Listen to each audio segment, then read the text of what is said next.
Hi, welcome to episode 2 of Wild Wheels. Pretty excited today. I'm up in Lakeville, Minnesota with Kevin Baas of Baas Metalcraft. Kevin, thanks for having us. Yeah, thanks for coming. Here. Some of you may recognize the name or even the face. He is the basically the individual who has started the high school chopper class craze in our country, and aside from that, he runs Baas Metalcraft. Kevin, tell us a little bit about BMC.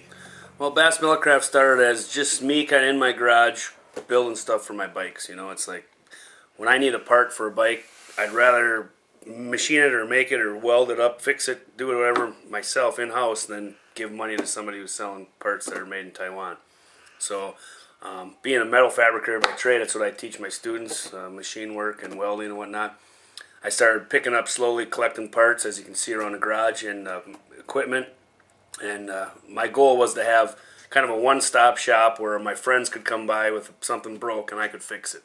You know, just short of, severely blowing up your motor or something. But you have a problem, call me, come in, and I got just about everything you need to fix it. And I wanted that to kind of be how I could be known through my friends, but also for my own bikes, because I do have all these old bikes, and they don't run well if you don't keep maintenance on them. So right. I run them hard, so I like to work on them a lot, and I'm always taking them apart, tweaking them, and redesigning stuff. So it just started as kind of a hobby, and the more and more my parts got out there and people started seeing them, I started getting emails and phone calls. Where can I get one of those? So and so said you made this for them, and that was it. It was like, well, if there's some people that are interested, we might as well get going with it. So I started the Baas Metalcraft as a kind of a unknown venture to see how it would work. But what's nice about it is it's not my only source of income. So right. If I have a bad month, I don't lose the house, I don't lose my equipment. Right. Everything's paid for. I still teach full time, so this is just kind of like my weekend and night work. And then in the summer, with the summers off, it works out great because I'm in here then every day, all summer long, just working on bikes and building parts and having a good time. So right. How long? Which came first, the chopper class or BMC? The chopper class came first. So how long has Baas Metalcraft been in business? Probably since 2005, maybe 2004, where I really had a website and kind of marketed with buy it now, PayPal stuff on there. Prior to that, it was just word of mouth only. There wasn't really a Baas Metalcraft. It was just go to Baas's house and pick something up.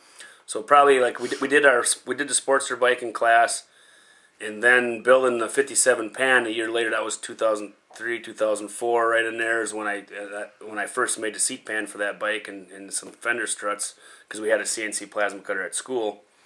And once I made that stuff for this bike and saw it, I said, well, I got to get one for my home, because obviously you can't run a business out of school. So I purchased that machine. It must have been 2005, I think. And once I had the CNC plasma cutter, then I was ready to become, business to do work. So we've been going, about 4.5 years now, and so far so good. Cool. So tell us about what kind of products you make here. Well, what I do is I try to specialize in a few kind of unique parts that I can offer. Like I can make a quantity of them, have them on hand, but I also try to have people come to me with their ideas. Hey, can you build me one of these? Give me your specs. But a lot of what I do right now, my mainstay with the economy slowing down, but the thing that hasn't slowed down for me is seat pans. I sell seat pans to people in other countries, seat leather workers across the country. They just, I'm selling case at a time to certain guys. They're just using them like crazy. And what makes my seat pans, I think, so desirable is I use 1/8 inch thick 10 gauge steel, which a lot of them are using 12, 14 gauge because that's hard for bend. But what I did is I use a 10 gauge and I built a hydraulic press that presses my bends. And so for me it's easy. I actually can do thicker than that if I wanted to, but 10 gauge is plenty good. They're stout, they're not going to bend or break on you.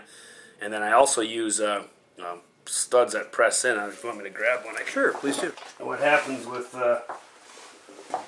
my main ones that I've been doing here is, being I teach in Bloomington, I'm right by the airport.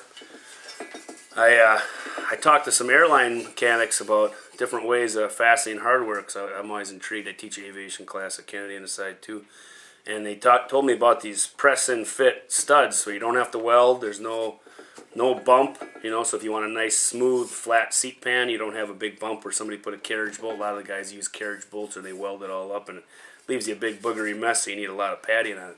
With mine, you can put a nice thin piece of padding on it, and these are pressed in with a die that I made, and they're rated for over 750 pounds of pressure it would take to knock one of these out once they're in, so they're not going anywhere. That's pretty heavy duty. And it makes it nice, clean, you know, no welding, no heat, no stress to worry about. I do have now a new one that I'm doing where I'm using the pressing ones in the back, but in the front I'm putting in threaded studs now, because what happens on some bikes, when you mount your front seat pan with that bracket, these kind of hang down a little and they can hit your frame. Okay. So you want something a little more flush in the front. Not all bikes need it, but some do. So I'm decided I would do that, and this is actually my first couple I just did this week, so these are new prototypes. But you can see now that instead of having a big stud hanging out where you had to put a bolt or a nut on it, these are actually threaded so that you just run a Allen head screw up through, and now you don't hang down below your seat bracket at all in the front. Gives you a lot more tighter space clearance there, so you can get it nice and close. Where this one here, you can see how much higher it sits already, even without the bracket on. Yep. How many different? I see you got 2 different basic shapes. Yeah, there's 3 here. Actually, this is this one's a little wider. Yep. This is my most popular, my bobber seat pan. It's my C style. I've run it on. I have seat pans hanging up. I run that basic shape on most of my bobbers I build. And I've ridden on these from here to Sturgis and back and Milwaukee and back, and it's a good, I found a real nice shape to it, a good arc that holds up, so it's been my most standard. Then I did go with my C style, which is a little bit narrower. It's cut down a little bit slimmer. And I do actually have one even slimmer than this I make for Sportsters now, because the Sportster frames are so narrow, it's nice to have a real thin, real clean profile. So I have a thinner one in this even that I can do. And this is my widest one. This is my B style. Just a kind of a big good old bucket for, you know, average Joe kind of bike. Nothing too skinny in the back. This fits good with, you know, 180, 200 rear tires. But then I do custom made seat pans. People send me a template, tell me, hey, I want it this wide by that long, and I'll CAD it up in my CAD program, cut it out, bend it, and ship it out custom. So pretty much anything's anything's possible with what I do. Alright, some of the other stuff that I make the custom footboards. These are replicas, the shape of the old knuckle and pan style footboards, the moon footboards. And I make them different styles. This is the Death or Glory that I have on Elvis.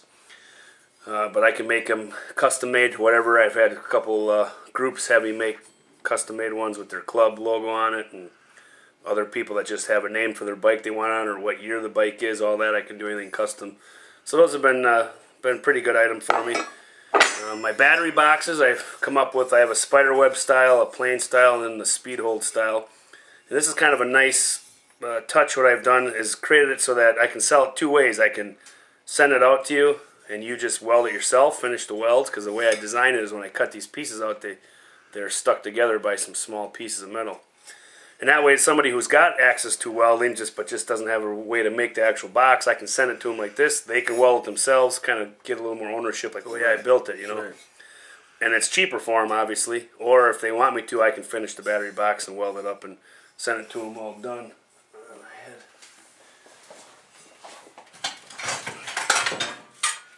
This is an example of a Maltese cross one that's already welded up, so you know I can go through and I can do the welding and clean it up for them, have it finished, or send it to them unfinished so they can weld it up. And with the little tangs here, you just got just a rubber strap or a leather. A lot of guys like to make a little leather buckle system. Okay. If they find some other way, they can just cut them off. They don't even need them. You know, it depends. I just it works out good for me in the way I mount them. Right on. And then the other my other product I sell a lot of are the side mount license plate brackets. I got a couple styles here, you know, plain ones with the side mount brackets so you can run off your axle. I have this style where you'd actually weld 2 bungs on your frame that this would bolt to, and then it gives you a little more, I guess, less inclusion off your axle. I know some people don't like running them on their axle. These ones are all set up right now for the old Model A style stoplights. I sell a lot of those. That's been real popular in the old bikes. But I can custom make these to any tail light that you'd be using. You just tell me your specs and I can design it up. I can do them with spider webs on it. I've done some with lettering on them and all that kind of stuff. So those are real big.